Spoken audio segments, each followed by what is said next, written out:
ขอน้อมแด่พระรัตนตรัยขอถวายความเคารพไปยังอาจารย์ดร.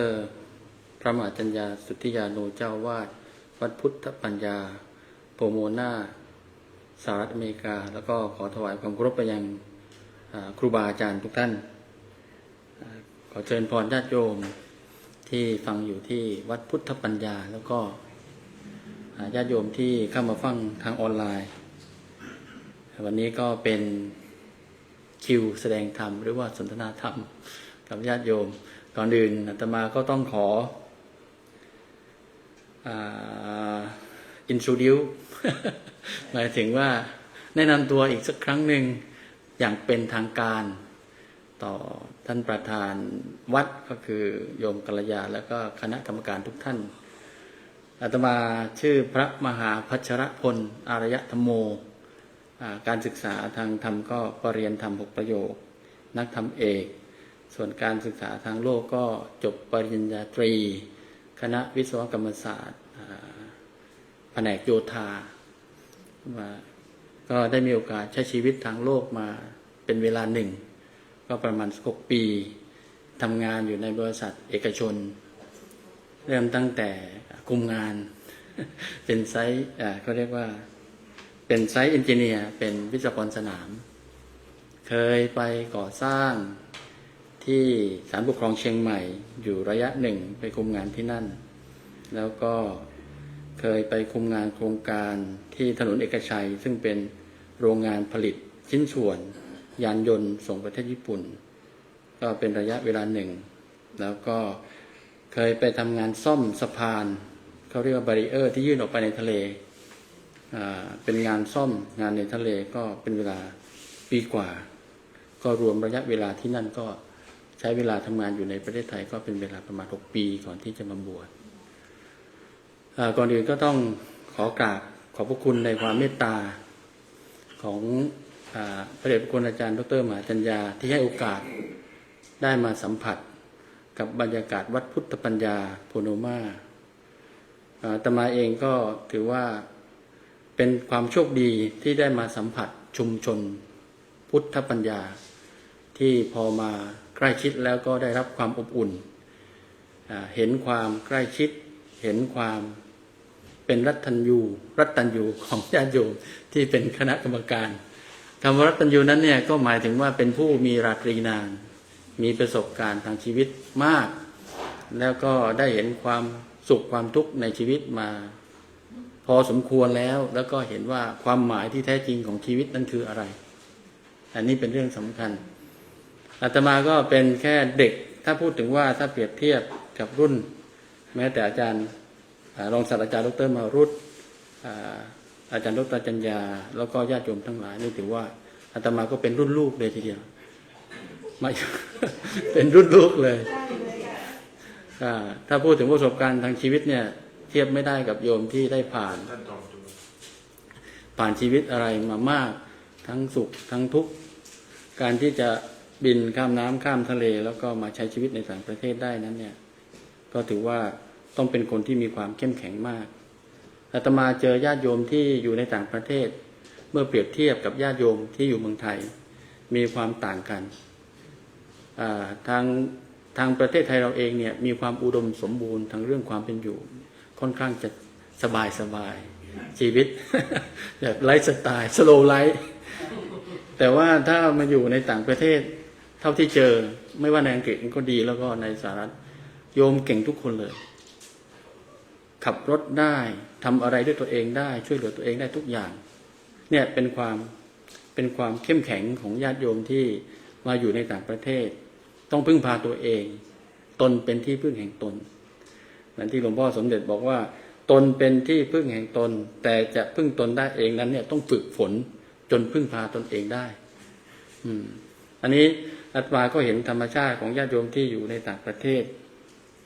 เป็นคนที่แล้วก็มีจิตอาสาชุมชนวัดพุทธปัญญาเนี่ยเมื่อเปรียบเทียบกับอาตมาได้ผ่านวัดมาหลายวัดเป็นวัดหนึ่งที่ถือว่าเป็นวัดในอุดมคติที่อาตมาได้มาศึกษาได้มาใกล้ชิดและรู้สึกว่า เป็นวัดในอุดมคติหมายถึงว่าการบริหารงานของอาจารย์ดร.มหาจัญญาอาจารย์ท่านได้วางรูปแบบไว้ในความที่มีความสันโดษแล้วก็โปร่งใสทั้งญาติโยมเองก็มีจิตอาสาที่ทำงานกันอย่างไม่มีผลประโยชน์ใดๆในการเข้าวัดอันเนี้ยคือถ้าเรามองถึงปัญหาในปัจจุบันเนี่ยโยมจะเห็นได้เลยว่าวัดพุทธปัญญาเนี่ยสามารถจะเอาเป็นโมเดลเป็นวัดแบบอย่างที่ดีเลยในประเทศไทยเองเนี่ยอาตมาว่าถ้าเรามองว่าปัญหาเรื่องเงินเรื่องทองเนี่ยที่เกิดขึ้นที่ทำลายศรัทธาหรือว่าทำให้ความมั่นคงในศรัทธาญาติโยมพังทลายลงเนี่ยเป็นเพราะว่าการบริหารที่ไม่ใส่ใจเรื่องความโปร่งใสอาตมา นี่ก็เป็นประสบการณ์อย่างหนึ่งที่อาจารย์ดร.มารุตได้บอกกับอาตมาว่าอย่างเช่นเรามาเรียนที่โรงเรียนผู้ใหญ่ใกล้ๆเนี่ยแคลมอนเนี่ยถูกต้องแม้แต่ว่าคืออาตมามีความเชื่อตั้งแต่แรกเริ่มต้นว่าพระเราเนี่ยคืออย่างน้อยต้องมีความซื่อตรงคือในตัวเองเนี่ยถึงแม้ว่าเราจะทำได้ไม่100%แต่ต้องฝึกฝนในประเทศไทยเนี่ยอาตมาว่าในเรื่องของการแม้แต่การโกงเวลานะก็ถือว่าเป็นเรื่องไม่สมควรทำแม้แต่ว่าโดยเฉพาะพระเนี่ยหลายครั้งที่อาตมาไปประชุมร่วมกับองค์กรของพุทธศาสนาแต่ไม่อยากพูดว่าเป็นองค์กรไหนก็จะมีลักษณะเช่นนี้อย่างเช่นว่าการลงเวลาจะไม่ค่อยตรงกับในความเป็นจริงการลงเวลาเนี่ยมันมีผลต่อเรื่องการเงินใช่ไหมเรื่องการเบิกเงินอะไรอย่างเงี้ยเรื่องค่าเบี้ยเลี้ยงเรื่องการเบิกเงินหลายที่เนี่ยเหมือนกับว่าเซ็นแทนด้วยซ้ำเพื่อที่จะเบิกเงินมาอันเนี้ยระบบเหล่านี้ถือว่าอาตมาเข้ามาบวชในตอนแรกๆเนี่ยรู้สึกมีความขัดอกขัดใจพอสมควรญาติโยมทั้งหลายที่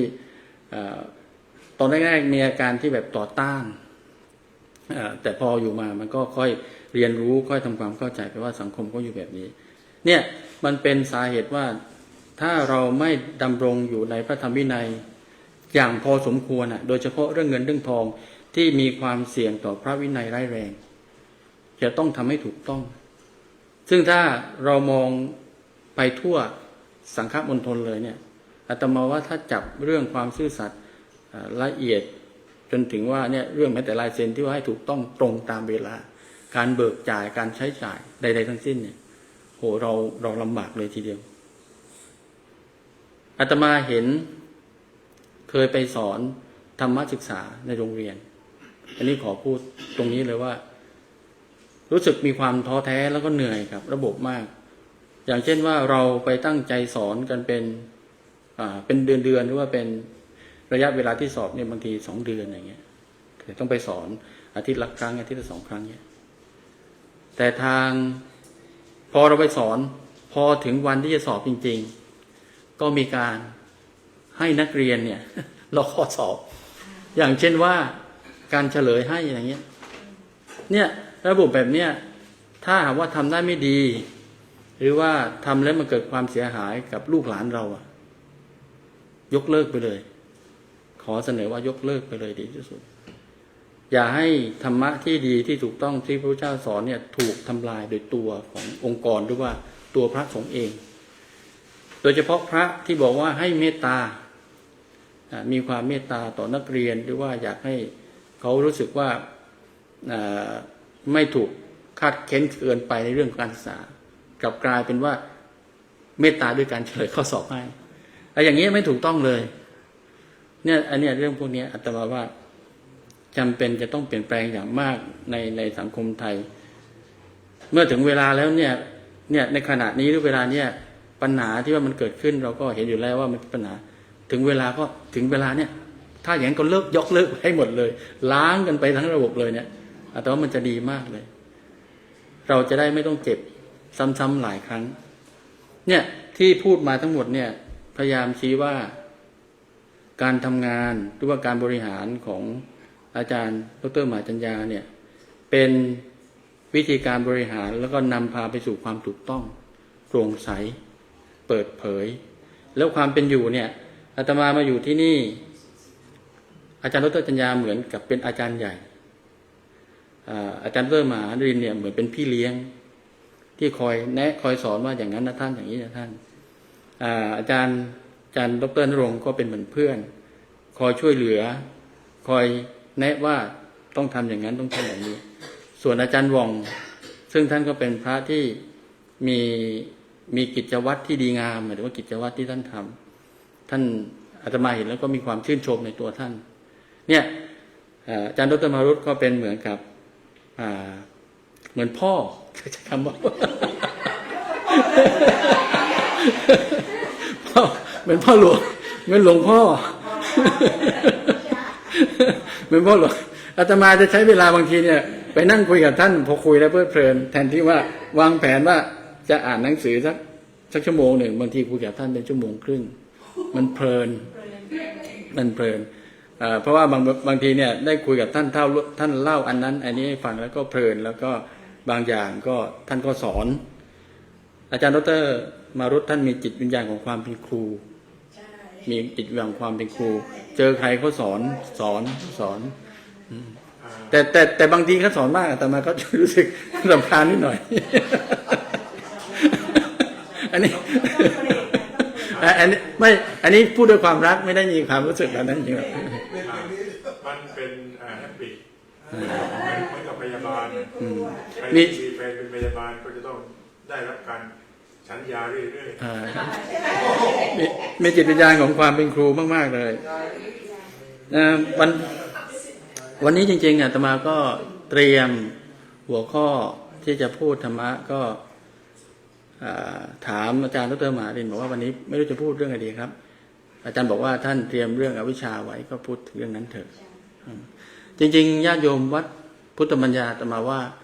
มีความคุ้นเคยกับการฟังธรรมมากโดยเฉพาะของอาจารย์ดร.มหาจัญญาญาติโยมเข้าไปฟังกันทุกวันสังเกตโยมภรรยาโยมเปิ้ลหรือใครที่ว่าเข้าไปฟังกันเป็นแฟนคลับที่เหนียวแน่นมากแล้วก็ถ้าตั้งใจฟังจริงๆอาตมาว่าธรรมะหลายๆเรื่องเนี่ยไม่จำเป็นต้องพูดแล้วหมายถึงว่ารู้เข้าใจอยู่แล้วแต่ว่าเราก็พูดเพื่อทบทวนแล้วกันแล้วก็อาตมาก็ถือว่าได้เรียนรู้ร่วมกันไปกับโยมด้วยทั้งสองฝ่ายจริงๆผู้พูดก็ถือว่าไม่ใช่เป็นผู้รู้แต่ว่าถือว่าเราไปศึกษาค้นคว้ามาแล้วก็มาเรียนรู้ร่วมกันแล้วก็บางอย่างเนี่ยอาตมาว่าไม่จำเป็นว่าพระจะต้องพูดฝ่ายเดียวแต่ถ้าว่าโยมมีความเข้าใจลึกซึ้งดีกว่าก็ถือว่าเป็นการแนะนำได้ความเป็นกัลยาณมิตรหรือว่าความเป็นบัณฑิตเนี่ยอาตมาว่ามันมีความฉลาดในการรับฟังคนอื่นอย่างมีเหตุผลแล้วก็ฟังแล้วก็มาพิจารณาไตร่ตรองให้เห็นถึงประโยชน์ที่เราคุยกันแล้วก็ได้ประโยชน์จากตรงนั้นอาตมาว่าเนี่ยมันความเป็นบัณฑิตมันจะเป็นแบบนี้เห็นข้อดีเห็นข้อเสียแยกแยะอะไรผิดอะไรถูกได้อย่างชัดเจนอย่างเงี้ยมันจะมีความเป็นบัณฑิตวันนี้ก็เลยจะพูดถึงอวิชชาเนี่ยถ้าเราพูดถึงว่าในความหมายอาตมาเตรียมมาใน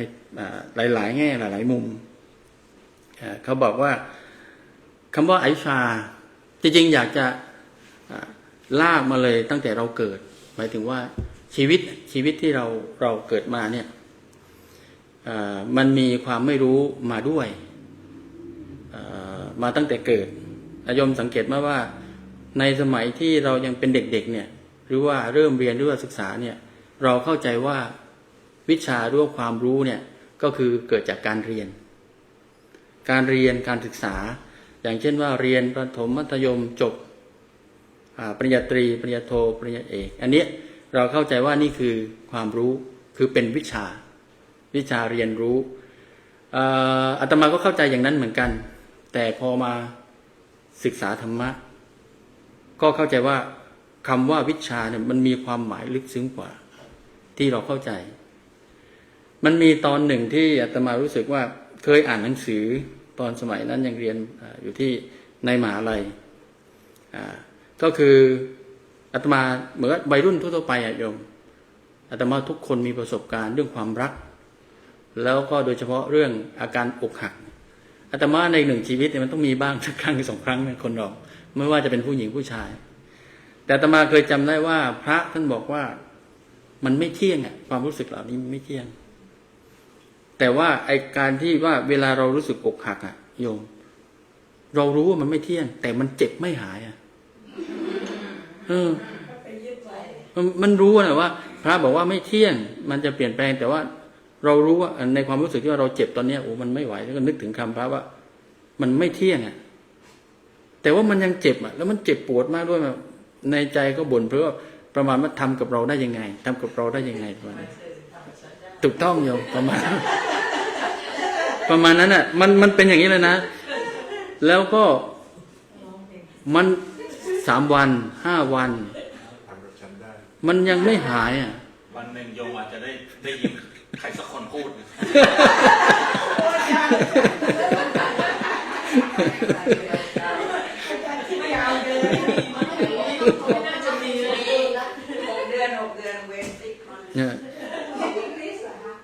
นี่ยมันเลยแสดงให้เห็นว่าไอ้ความรู้ที่เรามีเนี่ยความรู้ที่เป็นความรู้ที่ฟังมาศึกษามาหรืออ่านมาเนี่ยโอ้มันแก้ปัญหาไม่ได้เนี่ยมันทำให้เราเกิดจุกคิดขึ้นมาว่าอ๋อเนี่ยไอ้ความรู้แสดงว่ามันช่วยไม่ได้อ่ะเนี่ยพอมาได้บวชพอมาได้ศึกษาถึงได้รู้ว่าคำว่าอวิชชาหรือว่าวิชาในความหมายทางพระพุทธศาสนาเนี่ยมันลึกซึ้งมากกว่านั้นอาตมาก็เลยเนี่ยเอาความหมายเขาบอกว่าเอามาในสัก4-5ความหมายมาบอกให้โยมได้รับรู้แล้วก็ได้ฟังลองพิจารณาดู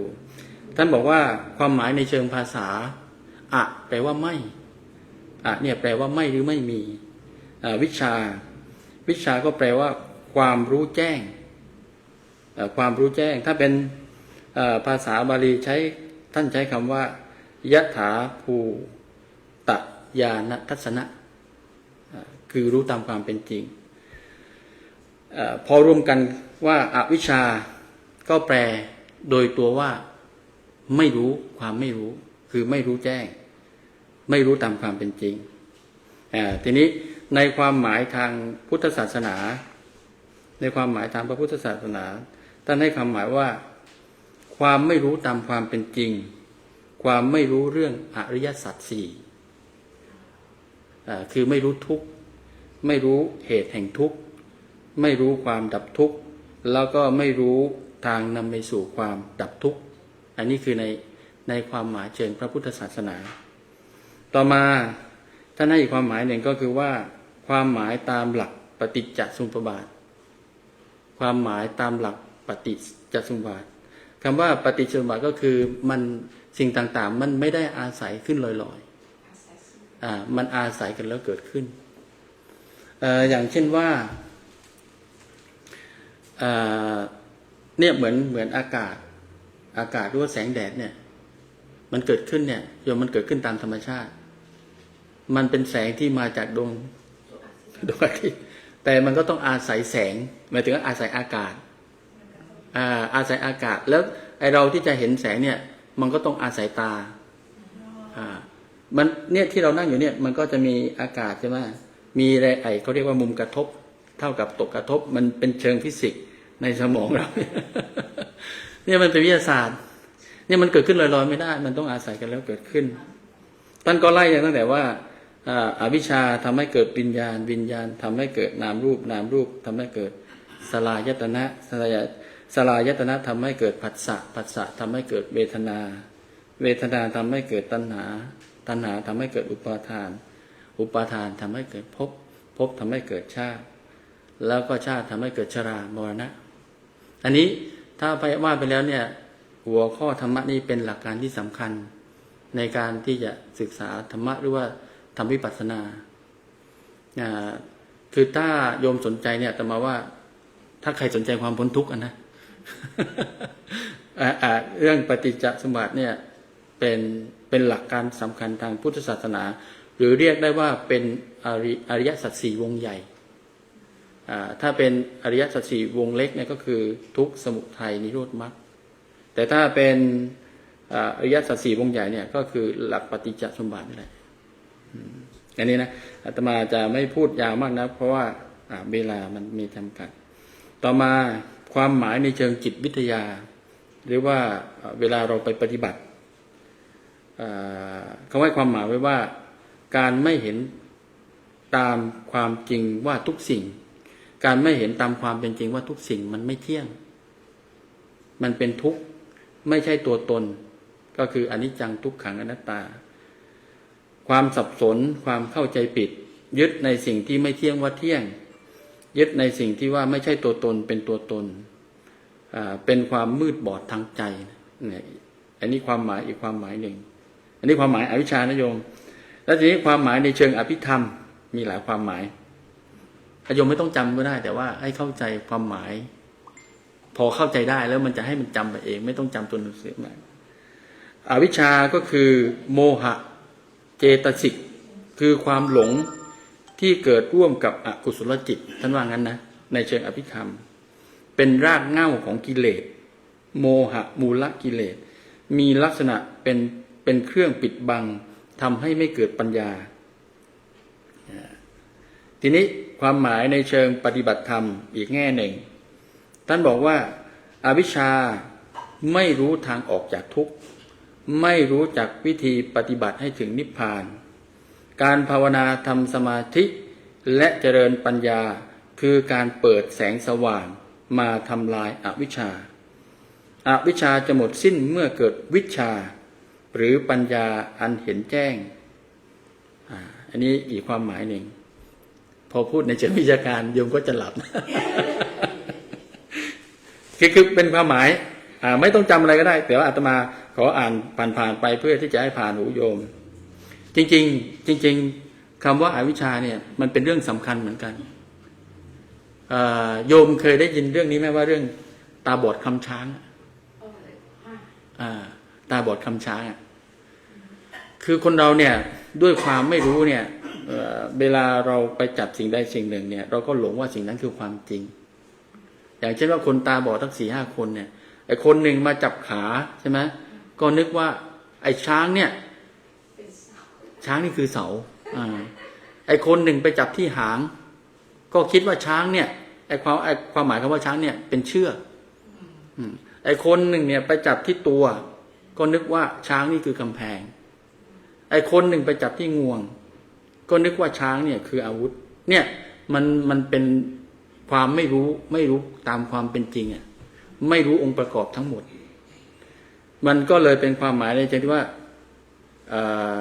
ไม่รู้แจ้งตามความเป็นจริงซึ่งมันเป็นเรื่องสำคัญอีกความหมายหนึ่งข้อที่พึงเข้าใจบอกว่าอวิชชาไม่ใช่ข้อมูลธรรมดาแต่เป็นความรู้จริงคนมีความรู้ทางโลกมากแต่ไม่ได้รู้เรื่องอริยสัจก็ยังคงจัดว่าอยู่ในอวิชชาในพระไตรปิฎกบางแห่งเรียกว่ามหาอวิชชาเพราะเป็นรากใหญ่แห่งสังสารวัฏอันนี้อวิชชาใน8ความหมายอาตมาจำคำพูดของหลวงพ่อพุทธทาสท่านบอกว่าความรู้ทางโลกเนี่ยท่านใช้คำว่าคือเวลาพูดคำนี้มันอาจจะกระทบแต่จริงๆไม่ได้หมายความว่าจะไปว่าใครแต่ท่านใช้คำว่ายิ่งฉลาดยิ่งโง่โยมพอเข้าใจคำนี้ไหม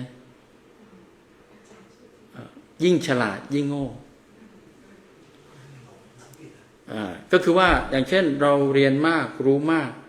แต่ความรู้นั้นดับทุกข์ไม่ได้กลับกลายเป็นเพิ่มทุกข์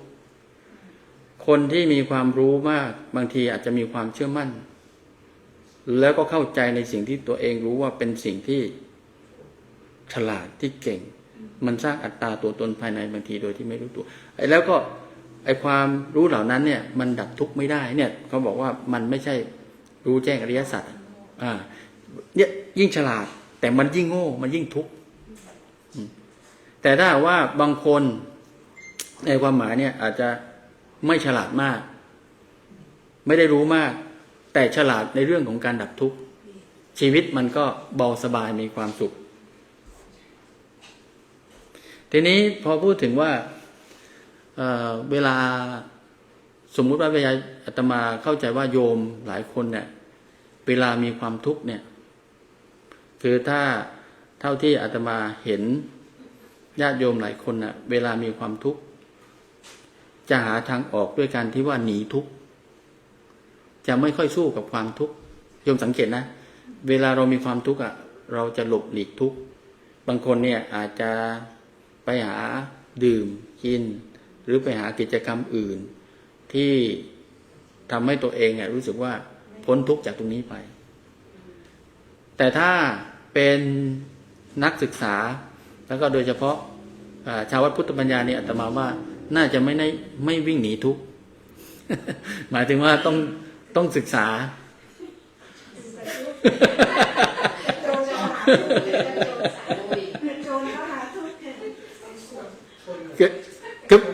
คือจริงๆนะเนี่ยอย่างอาตมาเชื่อมันแน่นอนเลยมันต้องมีประสบการณ์โยมกัลยาเนี่ยสมมติว่าโยมเวลาโยมมีความทุกข์ในฐานะที่เป็นคนวัดเราจะจัดการกับความทุกข์ยังไงก็หาทางที่เราคิดว่ามันจะช่วยเราได้ มันช่วยเราได้ต้องรู้ว่าเราทุกข์จากอะไรก่อนแล้วก็เริ่มต้นจากตรงนั้นการที่จะดับปัญหาเราจะไม่หมกมุ่นอยู่กับตรงนั้นก็จะช่วยได้เนี่ยลูกศิษย์ถ้าเป็นลูกศิษย์อาจารย์ดร.จันยาต้องตอบแบบนี้ก็คือใช่คือถ้าหมายว่าเราถ้าเรามีความทุกข์เนี่ยมันก็ต้องหาเหตุแห่งทุกข์ว่ามาจากไหนแล้วก็ต้องแก้ที่สาเหตุอันเนี้ยถือว่าถ้าเป็นคนวัดเนี่ยอาตมาว่าพอจะจัดการกับทุกข์ได้อย่างถูกวิธีแต่ถ้าว่าเป็นคนที่ไม่มีประสบการณ์ไม่ได้ศึกษาธรรมะมาบ้างเนี่ยมันก็จะเตลิดเปิดเปิงแล้วก็หนีความทุกข์ไปดื่มบ้างล่ะไปเที่ยวไปกิน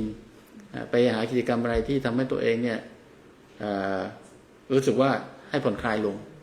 แต่ถ้าเป็นนักศึกษาหมายถึงว่าเป็นผู้ปฏิบัติธรรมเนี่ยมันจะต้องตั้งหลักอย่างที่โยมพูดคือหาเหตุแห่งทุกข์แล้วก็ศึกษาความทุกข์นั้นๆโดยเฉพาะความทุกข์ที่มันเกิดขึ้นกับความรู้สึกไอ้เนี่ยสำคัญมากสมมุติว่าอาตมาพูดถึงว่ายกตัวอย่างในสมัยที่เรายังเป็นหนุ่มแล้วก็อกหักแล้วก็รู้ว่าไอ้ความรู้สึกเนี่ยมันเป็นอนิจจังมันไม่เที่ยงมันเป็นทุกข์แต่มันเจ็บแต่ไอ้ความเจ็บนั้นเราคนที่ไม่เคยศึกษามันก็จะทนเจ็บแล้วก็นึกถึงวนเรื่องนั้นซ้ำๆจะนึกถึงก็ถ้าเป็นภาษาไม่รู้คือนึกถึงว่าถ้าบ่นรำพันกับตัวเองมึงทำกับกูได้ยังไงมึงทำกับกูได้ยังไงมันก็วนมันจะวนอยู่อย่างนั้นโยมมันจะไม่จบนะแล้วก็หาทางออกไม่ได้จนกว่า 4-5 วันหรือเดือน2 เดือน3 เดือนบางคนไปกินเหล้าไปดื่มไปเล่นยาเสพติดจนมันหายไปจนเป็นปี2 ปีกว่าจะทำใจได้อย่างเงี้ยนั่นแหละโยมแต่ทีนี้ถ้าเป็นนักศึกษาที่ศึกษาพุทธศาสนาเนี่ย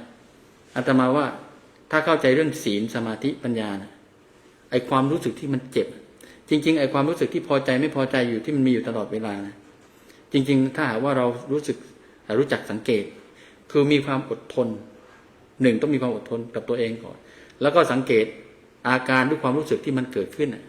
ด้วยการตั้งใจดูใช้สติสัมปชัญญะศึกษาอารมณ์หรือว่าอาการด้วยความรู้สึกแบบนั้นตั้งใจดูมันสักพักหนึ่งถ้าโยมตั้งใจโยมจะสังเกตเห็นความเปลี่ยนแปลงของความรู้สึกเพราะว่าความรู้สึกหรือจิตเนี่ยมันไม่ได้อยู่นิ่งเดี๋ยวมันจะไปเรื่องนู้นไปเรื่องนี้แต่ไอความรู้สึกเจ็บพอเราสังเกตมันเนี่ยเห็นมันจะขึ้นลงพอเรารู้สึกนึกขึ้นมาได้มึงทำกับกูได้เราจะเจ็บขึ้นปื๊ดแต่พอสักพักหนึ่งพอไปคิดเรื่องอื่นไอความรู้สึกนี้ก็จะเบาลงพอนึกขึ้นอีกเจ็บอีกอย่างเงี้ยเนี่ยถ้าเราเห็นอาการหรือว่าความไม่เที่ยงเหล่านี้อันนี้เป็นการภาวนาไปในตัวเลยนะโยมถ้าเราสังเกตไม่ว่าจะเกิดเหตุการณ์ใดๆกับเราดูความรู้สึกเวลาเจ็บเวลามีความสุขก็ตามเวลาเหมือนว่าเราฉันข้าวหรือว่ากินข้าวก็ตามถ้าโยมสังเกตเวลารสอร่อยที่มันแตะลิ้นมันจะมีความรู้สึกชุ่มชื่นละมุนลิ้นเนี่ยแต่พอสักพักหนึ่งก็หายไปนะเนี่ยอันนี้เป็นการภาวนาหรือว่าเนี่ยเป็นปัญญา เมื่อไหร่ที่มันมากพอที่มันถึงจุดของมัน ความทุกข์หรือว่าอะไรที่มันเกิดขึ้นกับเราเนี่ยมันจะค่อยๆลดลงแล้วเป็นสติปัญญาที่เพิ่มขึ้น แล้วเมื่อไหร่ที่ว่าเขาเรียกว่าศีลสมาธิหรือปัญญาเนี่ยที่มันสมดุลกันเนี่ยบางทีโยมอาจจะเห็นอะไรที่แบบเห็นตามความเป็นจริงที่เขาว่านะ เนี่ยสติมาปัญญาคืออาการที่เขาบอกว่าเป็นเหมือนพระที่อาตมาเคยได้ยินที่พระเซนเขาใช้คำว่าซาโตริซาโตริมันก็โผล่ขึ้นมาเนี่ยโอ้มันเป็นอย่างนี้นี่เองอะไรเงี้ยประมาณเนี้ยอาจจะเกิดอาการอย่างนั้นในวาระไปอย่างเงี้ยเนี่ยจริงๆคืออาการเหล่านี้ถ้าเราได้ศึกษาเนี่ยการปฏิบัติธรรมเนี่ยมันไม่ได้หมายความว่าเราจะต้องเข้าวัด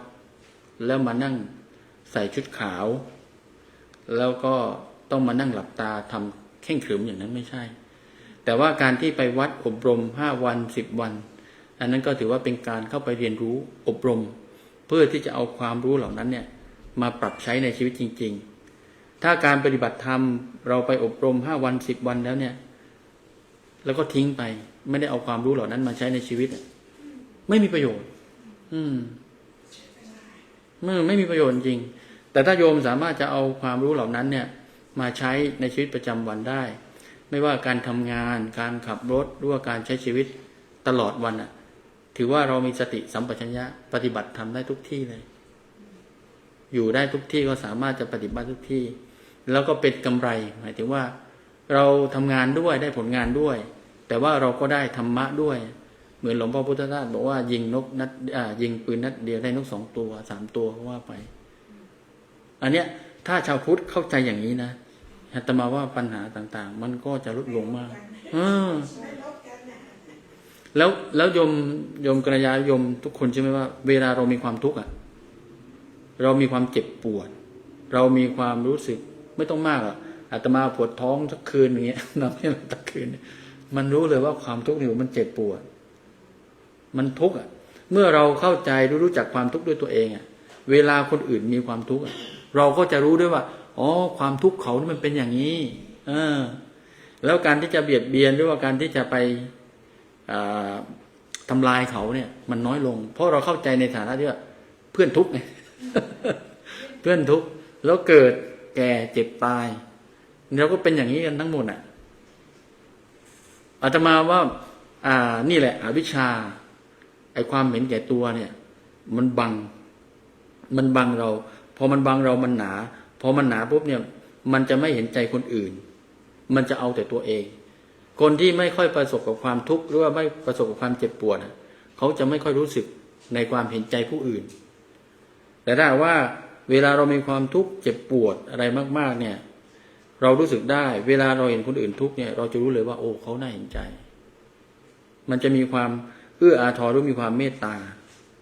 เหมือนที่อาจารย์นุตตจัญญาท่านพูดไหมกระทั่งว่าแมลงสาบทั้งตัวท่านก็ไม่ฆ่า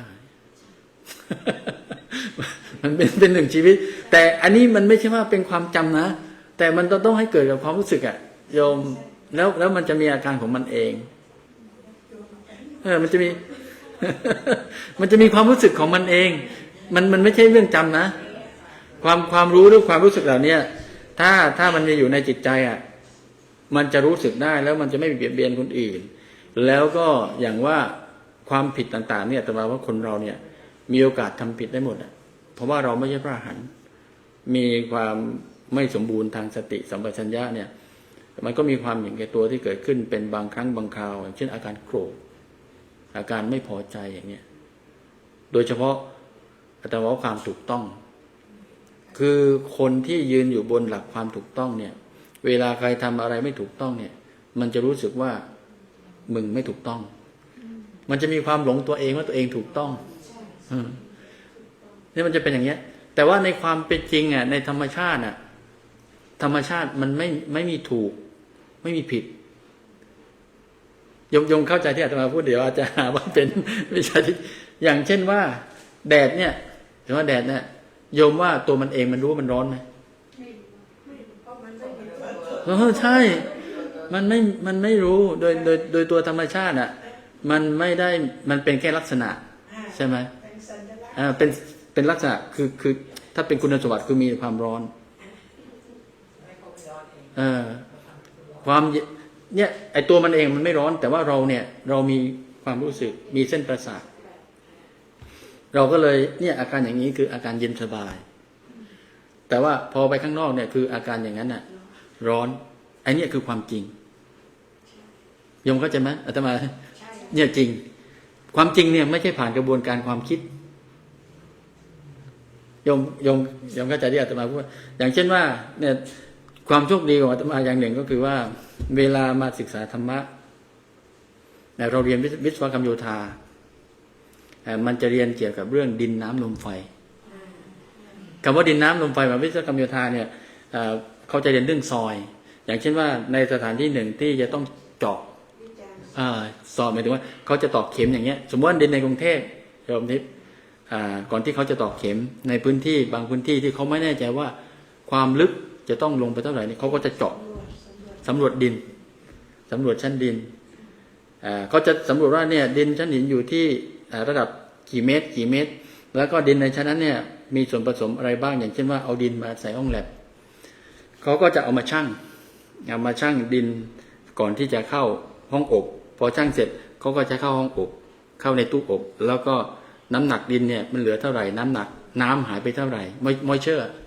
ความชื้นหายไปเท่าไหร่ดินแล้วก็มันมีอุณหภูมิมีอุณหภูมิแล้วมันในดินมันมีไวท์มันมีช่องว่างเนี่ยมันก็เลยทำให้เข้าใจว่าอ๋อเนี่ยเวลาเขาวิเคราะห์มามันจะเห็นได้ชัดเลยว่าในดินเนี่ยมันมีเนื้อดินที่เป็นส่วนแข็งใช้อุณหภูมิเท่าไหร่ก็คือความร้อนน้ำที่ว่าต่อก่อนที่เราชั่งเนี่ยมันมีเท่าไหร่ชั่งแล้วน้ำหายไปเท่าไหร่มีช่องว่างในดินความหนาแน่นเท่าไหร่มันเลยทำให้เห็นว่าอ๋อเนี่ยในดินเนี่ยมันมีทั้งดินน้ำลมไฟ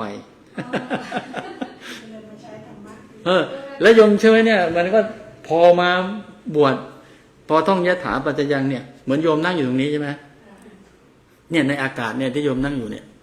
มันมีทั้งดินน้ำลมไฟเหมือนกันนะเนี่ยในอากาศที่อาตมานั่งอยู่ตรงนี้ที่โยมนั่งอยู่ในอากาศมันมีอุณหภูมิมีฝุ่นมีตัวเนื้อฝุ่นเนี่ยคือตัวดินน้ำก็คือ moisture อย่างเช่นว่าความชื้นมันจะมีความชื้นอยู่ในอากาศดินน้ำลมไฟแล้วทุกที่ในโลกนี้ไม่ว่าดินว่าส่วนไหนของโลกมันมีธาตุสี่อยู่ในโลกนี้ทั้งหมดเลยทุกส่วนแล้วก็อย่างเช่นว่าโยมเปิ้ลกับอาตมานั่งอยู่เนี้ยจริงๆเรานั่งห่างกันเนี่ยโยมก็นั่งห่างกันแต่ว่าจริงๆเรามีความเชื่อมโยงกันติดกันเพราะว่านี่คือที่จมูกอาตมานี่ก็มีอากาศนะแล้วก็ในอากาศเนี่ยวิ่งไปเนี่ยที่ไปถึงโยมเปิ้ลก็มีอากาศเหมือนกันจริงๆเนี่ยเราอยู่ในดินน้ำลมไฟที่เป็นอันเดียวกันเขามีงานวิจัยว่าคนหายใจที่เมืองไทยเนี่ยพอหายใจออกแล้วเนี่ยอากาศก็จะมาที่อเมริกาภายใน7 วัน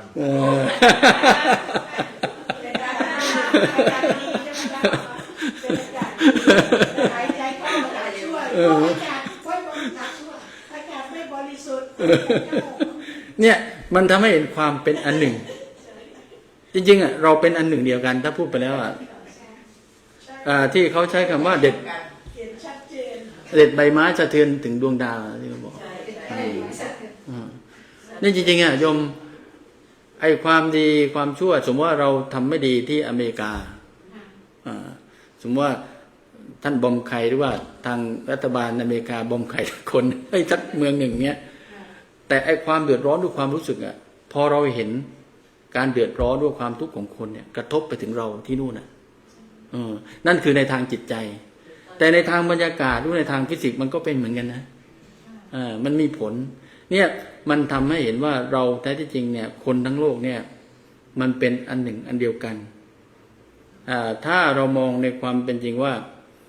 ชีวิตที่มันเกิดขึ้นเนี่ยมันไม่ได้เกิดขึ้นลอยๆมันอาศัยกันแล้วก็เนี่ยมันสืบเนื่องถึงเรื่องของกรรมนะคำว่ากรรมก็คือว่าทำที่หนึ่งแต่ก็กระทบอีกที่หนึ่งนั่นเรามองในกรรมที่มันเป็นส่วนที่มันเกี่ยวเนื่องกันแต่ว่าในตัวเราเองก็ตามเนี่ยพอเราพูดถึงธรรมชาติที่มันเกี่ยวเนื่องกันเนี่ยดินน้ำลมไฟเนี่ย ไอความเปลี่ยนแปลงหรือว่าไอสิ่งที่สำคัญที่สุดที่จะทำให้เข้าใจแล้วก็อาตมาว่าพุทธศาสนาสอนให้เราเล็งเห็นความสำคัญก็คือความไม่ใช่ตัวตนนะสิ่งที่มันเกิดขึ้นว่าชีวิตที่เราเกิดขึ้นเนี่ยอาตมาตอนบวชใหม่ๆก็มันมีความไฟแรง แสดงธรรมคล้ายๆกับอาจารย์ดร.มารุตคือพอเจอใครเนี่ยอยากให้เขารู้ธรรมะพูดใส่มันอย่างนี้อย่างนี้จริงๆแต่ว่า ไม่ใช่ไม่สอนไม่ใช่สอนนั้นแต่อยากสอนใช่คือด้วยความที่รู้สึกว่าผลที่เราได้จากการปฏิบัติธรรมโยมกัลยาอยากให้คนอื่นได้รู้โดยเฉพาะโยมพ่อโยมแม่แต่เชื่อไหมว่าไม่ได้ผลเลยคือชวนบอกว่าประมาณถ้าโยมพ่อโยมแม่ฟังนั้นบอกว่าตั้งโยมก็รู้บอกว่าถึงขั้นบอกขอร้องให้ไปปฏิบัติธรรมสัก10 วันจริงๆสถานที่ปฏิบัติธรรมที่กับบ้านอาตมาไม่ไกลกันของโกเอนก้าของเอเซนโกเอนก้าบอกว่าโยมไม่ไปนั่งสัก10 วันโยมพ่อก็เหมือนกันแหละไปนั่ง10 วันโยมพ่อติดบุหรี่เลิกบุหรี่ไม่ได้บอกว่าไปนั่งเถอะอดสัก10 วันแกบอกว่าอดไม่ได้ก็ไม่ไปจนถึงมัน10 ปีแล้วแหละแต่มาว่าเนี่ยขยันขยอนานแล้วแต่ว่าน่าจะไม่ไหวแล้วช่วงนี้คือเนี่ยแล้วก็หลายคนที่เราเห็นว่าอยากจะให้เขาได้ธรรมะหรือว่าสิ่งที่เราได้รับเนี่ยโหมันเกิดประโยชน์โยมอย่างเช่นอาตมาเคยพูดถึงว่าอาการนอนไม่หลับเนี่ยที่เล่าให้หลายๆคนได้ฟังโหมันทรมานจริงๆสมัยที่อาตมาเรียนเนี่ยบางที3 วันนะนอนไม่หลับแล้วต้องไปเรียนด้วยนะตานี่เหลืองสมองยังเหลืออยู่ไหม มันมึนมันเบลอตามหลักวิทยาศาสตร์มันเบลอแต่ว่าอาตมาก็ทนในประมาณสักอาตมาไม่ต่ำกว่า4-5 ปีไปหาหมอก็คือเขาให้กินยาแต่ยาเขามันไม่บางทีมันเบลอนะมันถือว่ามันทำให้มึนแต่มันไม่หลับคือปัญหาที่ว่ามันนอนไม่หลับเนี่ยคือมันเป็นความกังวลสมมุติว่าวันนี้ตอนเย็นพอจะค่ำแล้วเนี่ยโยมพอสัก2 ทุ่ม3 ทุ่มเนี่ยคืนนี้จะหลับไหมเนาะกังวลว่านอนไม่หลับอาการที่เป็นปัญหาก็คือว่ากังวลว่านอนไม่หลับแล้วก็พอหลับเนี่ยมันว่าจะหลับเมื่อไหร่ว่าจะหลับเมื่อไหร่ เนี่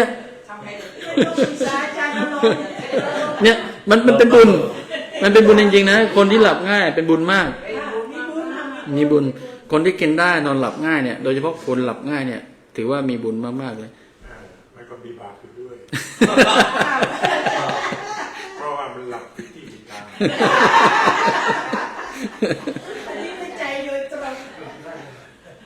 แล้วก็หลังจากนั้นเนี่ยพอได้คำแนะนำจากอาจารย์แล้วก็ไปจริงๆไม่ได้เรียนรู้ธรรมะอะไรมากเลยอาจารย์แนะนำว่าเป็นอาจารย์มหาลัยนะอาจารย์ธเนศอาจารย์ดร.ธเนศวีระศิริท่านน่าจะเป็นอดีตนายกสภาวิศวกรแห่งประเทศไทยตอนนั้นท่านสอนอาตมาวิชาธรณีวิทยาแล้วก็พอจบคอร์สอาจารย์แกก็พาไปกินที่ข้างๆเซ็นทรัลพระราม 3อาตมาจำได้แกพานักเรียนไปเลี้ยงทั้งห้องเลยก็ประมาณสักไม่ถึง30 คนนักศึกษาอาตมาก็นั่งใกล้ท่านแล้วก็ขอว่าอาจารย์ครับผมขอดรอปวิชาอาจารย์แกว่าวิชานี้มันง่ายคุณจะดรอปทำไมวะเนี่ย วิชานี้มันง่ายอาตมาก็บอกว่าผมเรียนไม่รู้เรื่องแล้วกลัวว่าถ้าผมได้เกรดต่ำกว่า2ก็คือได้ต่ำกว่า C ของอาจารย์เนี่ยผมจะโดนรีไทร์โดนทายเพราะว่าเกรดเฉลี่ยเนี่ยมันจะต้องเกิน 1.8 ในเทอมที่2ที่3อาตมาจำไม่ได้ทีนี้แกบอกว่าอาจารย์บอกว่าคุณไม่ต้องกังวลมีอะไรคุยกันได้คุณมีปัญหาอะไรบอกผมมาแกก็เลยบอกจริงๆอาตมาเคยถามอาจารย์ว่าทำไมอาจารย์เก่งจังหมายถึงว่าสอนดีมากโยมคือเป็นวิชาเดียวที่ไม่เบื่อเลย สนุกมากแล้วก็สอนเรื่องวิทยาศาสตร์ให้เป็นเรื่องสนุกอ่ะท่านเคยเล่าให้ฟังว่าในสมัยหนึ่งที่ว่ามันเป็นงานก่อสร้างมันเป็นหน้าผาแล้วทีเนี้ยเวลาน้ำมันไหลเนี่ยมันซาะแล้วหน้าผามันพังเขาแก้ไขปัญหายังไงก็แก้ไม่ได้แกบอกว่าเขาเชิญแกไปแล้วก็แกขอไอ้เนี่ยร่มไปแบบที่นั่งกินอะไรแกบอกว่าแกก็สั่งชีวัตไปขวดหนึ่ง แล้วก็ไปนั่งดูหน้าผาว่าจะแก้ไขปัญหายังไงดีแกบอกว่านั่งก็ดื่มไปเรื่อยๆผมก็ไม่ได้คิดอะไรผมนึกถึงหนังจอมยุทธว่างั้นนึกถึงหนังจอมยุทธก็คือว่าแกบอกว่าเวลาธนู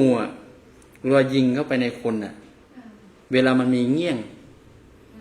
มันจะถอดยากยิงเข้าไปได้แต่มันถอดยากแกก็เลยนึกถึงเนี่ยก็เลยออกแบบเป็นแท่งคอนกรีตที่มีเงี้ยงที่ยิงเข้าไปในกำแพงเพื่อที่จะไม่ให้ไอ้กำแพงมันพังลงมาให้มันรับน้ำหนักได้นี่แกบอกว่าหลายคนที่เข้าไปแก้ปัญหาที่แก้ไม่ได้แต่แกคือได้ชีวัตขวดหนึ่งแกชอบกินชีวัตอาจารย์ดร.ท่านนี้เนี่ยมันเป็นความแกบอกว่าเป็นความฉลาดแกเป็นคนที่เก่งแล้วก็สอนนักเรียนสนุกมากก็เลยถามว่าอาจารย์ทำไมถึงเก่งบอกว่าแกนั่งสมาธิทุกวันละครึ่งชั่วโมงแล้วก็อ่านหนังสือเพิ่งมารู้ทีหลังว่าอาจารย์แกเป็นลูกศิษย์ของหลวงพ่อวิริยังเนี่ยฝ่ายธรรมยุทธ์เนี่ยแกก็แนะนำว่าให้คุณเนี่ยไปเอาหนังสือมาหนังสือหลวงพ่อพุทธทาสอาตมาก็เลยไปซื้อที่หนังสือศูนย์ประชุมแห่งชาติเศรษฐกิจมาอ่านแล้วก็ทำเองนะอาตมาไม่ได้มีความรู้ธรรมะอะไรเลยอ่านแล้วก็ลองทำได้แค่ว่าวิ่งตามเฝ้าดูแล้วนั่งแล้วมันนิ่งแล้วก็ไม่เคยรู้สึกว่าความรู้สึกแบบนี้มันมีด้วยมันมีความสุขแบบไม่ถูกอาตมาขณะที่เดินไปโรงเรียนนะพอทำสมาธิได้ในขณะที่เรียนหอพักที่อาตมาอยู่เนี่ยอยู่ใกล้กับบ้านหม่อมราชวงศ์ครึกฤทธิ์ปราโมทย์ในซอยสวนพลูอยู่ติดกันเลย อยู่ติดในซอยสวนพลูแล้วก็ตอนเช้าเนี่ยเดินไปเรียนก็ห่างจากไอ้มหาลัยสักอาตมาไม่ถึงสัก600 เมตรไม่ถึงกิโลแล้วขณะที่เดินไปล้อรถเมล์ที่มันหมุนในความรู้สึกเราที่มันนิ่งมันวิ่งตามรถล้อได้เลยนะตาหรือว่าความรู้สึกเรารู้สึกมันตกใจมันเนี่ยมันเป็นความรู้สึกแปลกใหม่พอไม่เป็นความรู้สึกแบบนี้นะมันยิ่งทำให้เราอยากรู้ว่าเนี่ยขนาดเราทำได้ขนาดเนี้ยยังมีความสุขขนาดนี้เลยถ้าเรานึกถึงว่านี่ถ้าเขาบวชบรรลุเป็นพระอรหันต์เนี่ยจะมีความสุขขนาดไหนนะนึกในใจ คือในตอนนั้นนะก็เลยเนี่ยมีกำลังใจที่ทำสมาธิพอทำไปเนี่ยมันค่อยๆหายอาการนอนไม่หลับเนี่ยเมื่อก่อนมันเรื้อรังแล้วก็จากที่ว่าเคยต้องกินยาทีนี้ยาอาตมาก็ไม่ค่อยกินแล้วก็หายค่อยๆดีขึ้นจนถึงประมาณสักขนาดเรียนจบแล้วอาตมาเวลานอนไม่หลับหรือว่าอะไรเงี้ยก็ยังทำสมาธิอยู่บางครั้งนอนไม่หลับถึงขั้นที่ว่าเคยทดสอบอันนี้ก็เป็นเรื่องการเล่นอย่างเช่นว่าเวลาอาตมาจะไปออกไปดื่มกับเพื่อนใช่ไหมก็จะลองว่าเนี่ยไอ้สมาธิที่ว่าเราทำมาเนี่ยที่เขาบอกว่ามันสามารถสู้กับทุกสิ่งได้นะประมาณนั้นเรามีความรู้สึกมีความคิดแบบนั้นในสมัยที่ทำก็เวลาไปดื่มกับเพื่อนลองตั้งใจดูว่าเหล้าเนี่ยมันทำให้เราขาดสติใช่ไหมอดทนดูว่าจะตั้งสติให้มั่นว่าจะไม่เมา จะลองดูจะต่อสู้กับความขาดสติดูว่ามันจะได้นานสักเท่าไหร่หรือว่ามันจะทำได้ไหมอาตมาก็ลองอยู่หลายครั้งนะมันทำไม่ได้มันจะถึงจุดหนึ่งโยมกัลยาหมายถึงว่าเราอดทนแล้วก็ตั้งมั่นว่าเราจะไม่ยอมแพ้มันแต่พอมาจุดหนึ่งมันเหนื่อยมันรู้สึกเหนื่อยพอรู้สึกเหนื่อยนี่มันมันสู้กันมาตั้งมั่นคือว่ามีสติตั้งให้ดูว่าเนี่ยอาการเนี่ยมันเป็นอย่างนี้ถึงอย่างนี้เนี่ยนะพอถึงเวลาที่มันเหนื่อยมากเนี่ยมันยอมแพ้นั่นแหละ อาการแพ้นั้นอาตมารู้สึกได้เลยว่า ขาดสติสัมปชัญญะแล้วสติไปแล้วความอดทนหรือว่าความรู้สึกตัวที่เราปล่อยนั่นแหละความแพ้คือไอ้ความเมาหรือว่าไอ้ความรู้สึกอาการเมามาครอบงำจิตใจเราอันนั้นน่ะเห็นได้ชัดเลยว่าอ๋อนี่เป็นอย่างนี้ เนี่ยสมาธิเนี่ยพูดถึงว่า พอเราได้ประโยชน์อย่างเงี้ยก็เลยอยากจะให้คนอื่นได้ด้วยมันได้ประโยชน์ของความสงบแล้วก็มันเห็นอะไรได้ดีกว่าคนอื่นๆโยมในขณะที่เพื่อนๆจะมาในรุ่นเดียวกันนะ คุยกันพอคุยปั๊บเนี่ยมึงจะบรรลุแล้วว่าประมาณนั้น คือมันจะแบบประมาณเนี้ยมันจะคุยกันแบบประมาณนี้ แต่จริงๆเนี่ยคือประโยชน์ของการที่ฝึกสมาธิเนี่ยอาตมาเห็นได้เลยว่าคือมันได้ทั้งประโยชน์ทางจิตใจความทุกข์ที่มันเกิดขึ้นกับเราในเรื่องของร่างกายแล้วก็เรื่องของจิตใจหลายครั้งที่อาตมามีความทุกข์เมื่อก่อนเนี่ยมันอยู่กับเราเป็นเดือนนะบางเรื่องเป็นปีแต่ว่าพอมาบวชปุ๊บเนี่ยพอได้ความรู้เหล่านี้ประสบการณ์ที่ได้ปฏิบัติธรรมบ้างเนี่ยโดยเฉพาะเรื่องการปฏิบัติธรรมเนี่ยไปทุกครั้งได้ประโยชน์ทุกครั้งเลยเวลาเราไปนั่งเฉยๆอดทนกับความเจ็บปวด5 วัน 10 วันนะโยมหลายคนบอกว่าจะไปทรมานตัวเองทำไมใช่ไหมแต่ว่าไอการที่ว่าไปศึกษาความเจ็บปวดไอความเจ็บปวดคือความทุกข์และทีเนี้ยเวลาสมมติว่าเราติดเตียงสมมติเราไม่สบายเราหนีความทุกข์เหล่านั้นไม่ได้นะทีนี้แหละไอการจัดการกับจิตใจไอความทุกข์ไอประสบการณ์ที่เรานั่ง5 วัน 10 วันนั่งทนเจ็บไอความเจ็บเหล่านั้นน่ะมันจะปล่อยวางได้ยังไงไอเนี้ยมันเป็นอะไรที่แบบว่าเป็นประโยชน์มากอาตมาเห็นได้ชัดเลยว่าการศึกษาไอเรื่องการปฏิบัติธรรมเนี่ยไอการเห็นความทุกข์เหล่านั้นที่ว่ามันเกิดขึ้นตั้งอยู่แล้วก็ดับไปแล้วก็ไอจิตที่มันวางเป็นอุเบกขาโดยสติปัญญานะไอความเจ็บที่เห็นว่ามันเป็นของมันเองอ่ะมันเป็นของมันเองอย่างนั้นแต่ว่าด้วยความไม่รู้เนี่ยเราหลงไปยึดแต่ไออาการคลายของความยึดอาการคลายของความยึดเนี่ยมันจะเห็นอนิจจังทุกขังอนัตตาที่มันเป็นประสบการณ์ซ้ำแล้วซ้ำอีกซ้ำแล้วซ้ำอีกจนมันมากพอแล้วมันวางเองนั่นแหละมันจะเห็นอย่างผู้มองเฉยๆเจ็บก็เจ็บไปไม่มีปัญหาเนี่ยอาตมาก็เลยได้ประสบการณ์ตรงเนี้ยเวลาปวดท้องเป็นคืนๆเนี่ยเอาความรู้เหล่านี้มาใช้โยมมันทรมานมากนะแต่ก็ถึงแม้กันนั้นอยู่ก็ยังมองว่าเวลาเราเกิดความเจ็บปวดเมื่อไหร่จะหายมันตั้งคำถามอย่างเงี้ยเมื่อไหร่จะหายสักทีเมื่อไหร่จะหายสักทีแต่ก็เนี่ยไอ้ประสบการณ์เหล่านี้มันก็ยังดีว่ามันช่วยเราได้บ้างแต่ต่อมาว่าถ้าเราทำมากขึ้นเรื่อยๆมันจะทำให้เรามีประสบการณ์แล้วก็จัดการกับความทุกข์ที่เกิดขึ้นได้อย่างมีประสิทธิภาพยิ่งขึ้นไปแต่ต่อมาก็ใช้เวลา พอสมควร 1 ชั่วโมงก็ต้องขบอกขอบใจญาติโยมทุกคนทุกท่านทั้งที่อยู่ที่นี่แล้วก็ที่เข้ามาฟังทางไลฟ์ก็เป็นประสบการณ์และความรู้ธรรมะเล็กๆน้อยๆที่เอามาแชร์กันแล้วก็สิ่งที่สำคัญก็คือว่าถ้าญาติโยมคนใดนะมีความรู้เรื่องธรรมะเนี่ยจริงๆไม่จำเป็นว่าจะต้องเป็นพระฝ่ายเดียวที่เป็นผู้พูดเป็นผู้สอนแต่ว่าอะไรที่เป็นความรู้เป็นธรรมะที่จะนำพวกเรานำไปสู่ความดับทุกข์ได้ความรู้เหล่านั้นก็เป็นประโยชน์ทั้งสิ้นวันนี้อาตมาภาพก็ขออวยพรให้ญาติโยมทุกคนมีความสุขความเจริญในทางร่างกายแล้วก็จิตใจปรารถนาสิ่งใดที่ประกอบไปด้วยธรรมก็ขอให้สิ่งนั้นเนี่ยประสบกับความสำเร็จทุกประการขอเจริญพร